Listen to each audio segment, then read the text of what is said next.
पर यदि नाम जप किया जाए तो ये उसके लिए प्रतिकूल जगह पर बैठे हुए भी सौम्य, सुखद और मंगलकारी बन जाते हैं। महाप्रभु हरिवंश चंद्र जी ने कहा है, जो पे कृष्ण चरण मन अर्पित तो करिहें का नवग्रह रंक। ये बेचारे नवग्रह तुम्हारा क्या बिगाड़ लेंगे यदि कृष्ण चरण में मन तुम्हारा अर्पित है। राधा राधा राधा। समझो, ये जितने ग्रह हैं बड़े भयंकर हैं। प्रतिकूल जगह पर बैठे हों तो बड़े बड़े को नष्ट कर देते हैं। पर कह रहे जो जप परायण है, नाम जप करता है, उसके लिए प्रतिकूल जगह पर बैठे हुए भी, बोले 7.5 शनिचर चल रहा है, वो वहां बैठा जरूर है, पर वो सौम्य होगा आपके लिए, सुखद होगा आपके लिए, मंगलकारी होगा। क्या? नाम जप। अगर भगवान की शरण में हो, भगवत सन्मुख हो, नाम जप कर रहे हो, तो कोई भी प्रतिकूल स्थान पर बैठा हुआ, विपरीत स्थान पर बैठा हुआ ग्रह आपका अनिष्ट नहीं कर सकता, और उल्टा वो आपको सुखद, सौम्य और मंगलकारी होगा। अब लोग इन सब के लिए बाहरी उपायों में भटकते हैं कि ऐसा है तो ऐसा कर ले। कुछ नहीं, नाम जप करो, इससे सब ठीक हो जाएगा। जो उपासक नाम जप करता है तो भयंकर रूप वाले, सूक्ष्म रूप रख के प्रवेश करने वाले, क्रूर कर्म कराने वाले, ये जो राक्षसी भाव है, ये उसके हृदय में प्रवेश नहीं करते, आक्रमण नहीं करते। सर्वे नानुगतम चैनम दारुणाः पिसितासनाः घोर रूपा महाकाया दर्शयन्ति द्विजोत्तमम। जो जप परायण है, नाम जप करता है, तो यहां घूमते रहते हैं अव्यक्त रूप से भूत प्रेत पिशाच, भयंकर आसुरी राक्षसी स्वभाव वाले। जब आप अपवित्र हैं, भगवत विमुख हैं, देखो उनके कर्म कैसे थे। अरे यार, घोर राक्षस है, बिल्कुल दया नहीं आई, ऐसा कर दिया, तो उसके ऊपर आविष्ट हो गया। ये सूक्ष्म रूप से रहते हैं। जैसे किसी को भूत दिखाई थोड़ी देते हैं, पर आवेश हो जाता है, बोले मैं अमुक हूं, क्योंकि वो अपवित्र है, भगवत विमुख है, उसके लिए द्वार खुला है, उसको दंड देने के लिए उसके अंदर प्रवेश कर गया। भयंकर रूप वाले या सूक्ष्म रूप वाले या विशालकाय, क्रूर कर्मा, गलत कर्म कराने वाले, ये जो राक्षस हैं, जो आसुरी भाव हैं, ये जप परायण पर कभी आक्रमण नहीं कर सकते। इसलिए राधा राधा राधा, बड़ा भयंकर है संसार, तुम्हें समझ में नहीं आ। राधा राधा राधा राधा। जो जप परायण है, जो शास्त्र स्वाध्याय करता रहता है, जो अपने सुख को दूसरों में बांटता रहता है, और जो दूसरों में कभी दोष नहीं ढूंढता है, वो सदैव सुखी रहता है, निर्विघ्न रहता है। चलो इन आचरणों से सुखी तो चाहते हो। जो साधु शास्त्र का ज्ञान रखता है या न रखता है, ध्यान सुनो, उसे वेद आते हैं या नहीं आते हैं, वो पुराणों की कथा जानता है या नहीं जानता है, वो उत्तम संस्कारों से युक्त है या शून्य है, उसका समाज में सम्मान होता है या अपमान होता है, इससे कोई मतलब नहीं। यदि वो भजन परायण है तो राख में छिपी हुई आग की ज्वाला है।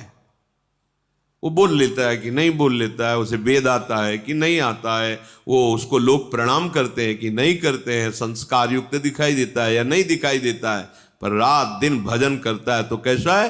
बोले राख में छिपी हुई आग है, वो छेड़ मत देना। ऐसा भीख मांगता खाता है, ऐसे कोई तेज तो है नहीं, कोई लोग तो इसके पास नाम जप परायण, बड़ी महिमा है। जैसे प्रज्वलित अग्नि श्मशान में भी कभी दूषित नहीं होती, यथा श्मशाने दीप्तौजाः पावको नैव दुष्यति, एवं विद्वान अविद्वान वा ब्राह्मणो दैवतम महत्। चाहे विद्वान हो चाहे ना हो, श्मशान में भी आग पवित्र ही होती है। आग कभी दूषित नहीं होती, ऐसे ही जो सर्वत्र भगवत भाव रखने वाला है, निरंतर भजन में है, वो महान से भी महान है। कहीं भी बैठा हो, कुछ भी कर रहा हो, ये मत समझो कि तो अपवित्र है। जैसे श्मशान में भी आग पवित्र है, ऐसे भजनानंदी हर समय परम पवित्र रहता है। विषयान ग्रहणंत मुंचंतु वा, दृष्टि मत डालो, किस भाव की स्थिति में कहा तुम्हें पता नहीं है। प्रकारश्च पुरद्वारैः प्रसादैश्च पृथक विधैः, नगराणि न शोभन्ते हीनानि ब्राह्मणोत्तमैः। बहुत बड़ी बड़े महलों से नगर बहुत सुंदर श्रृंगारित हो तो वो तब तक नगर कहलाने योग्य नहीं होता जब तक एक साधु ना हो। बहुत बड़ा नगर है, बड़े महल, बड़ी सुंदर चार दीवारियां, बड़े बड़े सुंदर द्वार, सब ठीक है, लेकिन उस क्षेत्र में एक भजन करने वाला साधु नहीं है, बोले वो शून्य, बेकार है। और चाहे जितना छोटा गांव या पुर भी हो ऐसा, और वहां एक भजनानंदी, वो महानगर है, क्योंकि एक भजनानंदी, तो आप सोचो ये तो भजनानंदियों का खेत है जहां आप बैठे हो। कोई ऐसा नहीं होगा यहां जो भजन न करता हो, कोई पक्का। वो कर नहीं रहा तो सुन तो रहा है ना। चलत फिरत सुनियत यह श्री राधा वल्लभ लाल। रंगनाथ जी जाना है, बिहारी जी, राधा वल्लभ जी कहाँ जाना है, यहाँ यही पूछना होता है। यहाँ थोड़ी पूछना होता है होटल जाना है या टाकीज जाना है, यहाँ तो यही पूछना होता है ये पथिकों से। अब वो भजन नहीं कर रहा पर भजन ही तो कर रहा। कहाँ चलना है, बांके बिहारी, बैठिए बांके बिहारी। हाँ नहीं, राधा दामोदर जाना, हम वहां तक छोड़ देंगे, सेवा कुंज से तुम राधा दामोदर चले जाना।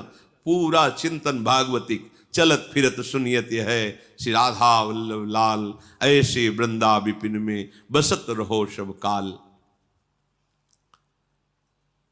हे युधिष्ठिर, जिस नगर में एक भी संत रहता है, भजन करने वाला रहता है, वो पूरे नगर को तार सकता है।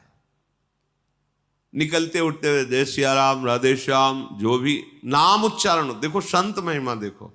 आप कहीं भी स्थिति में हो, किसी भी संसारिक स्थिति, सामने साधु दिखाई दे, अगर थोड़ी भी आस्तिकता है तो भले उपहास हो, ए बाबा राधे राधे, राधे राधे भैया।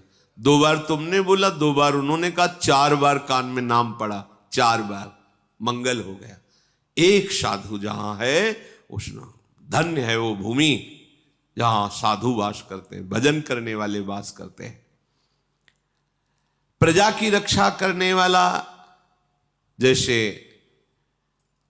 राजा होता है, ऐसे राजा और प्रजा दोनों की रक्षा करने वाला साधु होता है। इसीलिए पूर्व में जैसे देवराज इंद्र तो ऊपर भगवान बृहस्पति जी, महाराज विदेहराज जनक तो सदानंद जी, चक्रवर्ती सम्राट दशरथ जी तो ऊपर सिंहासन पर वशिष्ठ जी। जहां भी देखो राजा के ऊपर महाराजा बैठा मिलेगा, एक साधु बैठा मिलेगा जो राजा और प्रजा दोनों की रक्षा करता है। मार्कंडे जी कह रहे हैं, प्रजा की रक्षा करने वाला जैसे धार्मिक राजा होता है, तो प्रजा और राजा दोनों की रक्षा साधु से होती है।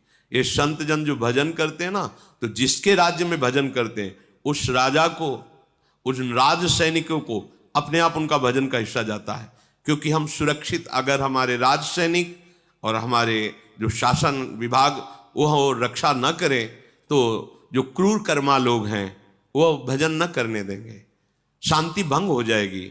मनमाना आचरण करेंगे तो कैसे भजन कर सकते हैं। उनकी सुरक्षा है, जहां हम खड़े भी नहीं हो सकते, हमारी सामर्थ्य नहीं है, वहां वो अत्यंत कष्ट सह करके पहाड़ों पे जहां ऑक्सीजन से ही नहीं मिल रहा, भीषण बर्फबारी हो रही, वहां वो खड़े हैं केवल हमारी सुरक्षा के लिए कि हमारे देश के अंदर कहीं कोई ऐसा अपवित्र भाव वाला, हिंसक भाव वाला कोई प्रवेश न कर जाए, हमारे देशवासी सुरक्षित रहें। तो चाहे गुफा में भजन करो, चाहे समाज में भजन करो, भजन का हिस्सा उनको पहुंचता है, क्योंकि वो रात दिन सुरक्षा में लगे हुए हैं। तो वो कह रहे हैं कि जैसे प्रजा की रक्षा राजा करता है, ऐसे राजा और प्रजा दोनों की रक्षा साधु करता है। जिस नगर में, जिस गुफा में, जहां भी संत भजन कर रहे हैं, ये न समझे कि इनका तो जीवन बेकार, समाज के काम नहीं आ रहे।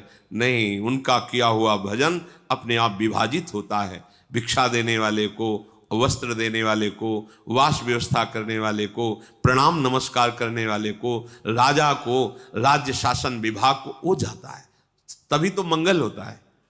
ये जो बड़े पापाचरण होने पर भी सर्वनाश की स्थिति नहीं आती, उसका कारण ये भजन, जिस दिन भजन करने वाले महात्मा अंतर ध्यान हो जाएंगे, हाहाकार मच जाएगा, क्योंकि फिर दैवी शक्तियां अपने आप, जब वर्षा होनी तब होनी नहीं है, जब नहीं होनी चाहिए तब होनी है, फसल पकी खड़ी है, ओले गिर रहे, मतलब हर प्रकृति उल्टी हो जाती है। पृथ्वी में बड़े तीर्थों का वर्णन किया गया है, पर जो नाम जापक उपासक हैं, नाम कीर्तन करते हैं, भगवत चरणारविंद के आश्रित हैं, इनके जैसा कोई तीर्थ नहीं। मुद मंगल में संत समाजू, जो जग जंगम तीर्थ राजू। ये चलते फिरते तीर्थराज प्रयाग है। दरस परस अगनास, बास निज संग करो दिन, तीन मुख हरिजस सुनत, श्रवण मानोनत। इनके दर्शन से, इनके स्पर्श से, इनके संभाषण से, इनके वचनों के सुनने मात्र से बड़े बड़े पाप नष्ट हो जाते हैं।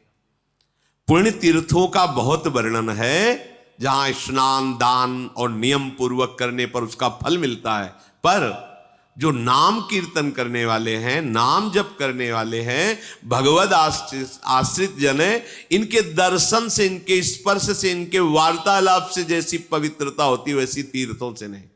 तीर्थी कुर्वन्ति तीर्थ, ये तीर्थों को भी पावन कर देते हैं। गंगा अवतरण प्रसंग में आता है, भगीरथ जी से भगवती गंगा जी कहती है कि माना कि महादेव जी अपने जटाओं में रोक लेंगे, पर भूतल में जब मैं जाऊंगी तो पापाचारी लोग मेरा स्पर्श करेंगे, अवगाहन करेंगे, मैं मलिन हो जाऊंगी, तो मेरे को पावन कौन करेगा। तब भगीरथ जी ने कहा, जो साधु हैं, समदर्शी हैं, शांत हैं, निरंतर भगवत परायण हैं, वो हे गंगा जब आपका स्पर्श करेंगे तो आप निष्पाप हो जाओगी। गंगा पापम शशि तापम दैन्यम कल्प तरुष तथा पापम तापम तथा दैन्यम हरति साधु समागमा।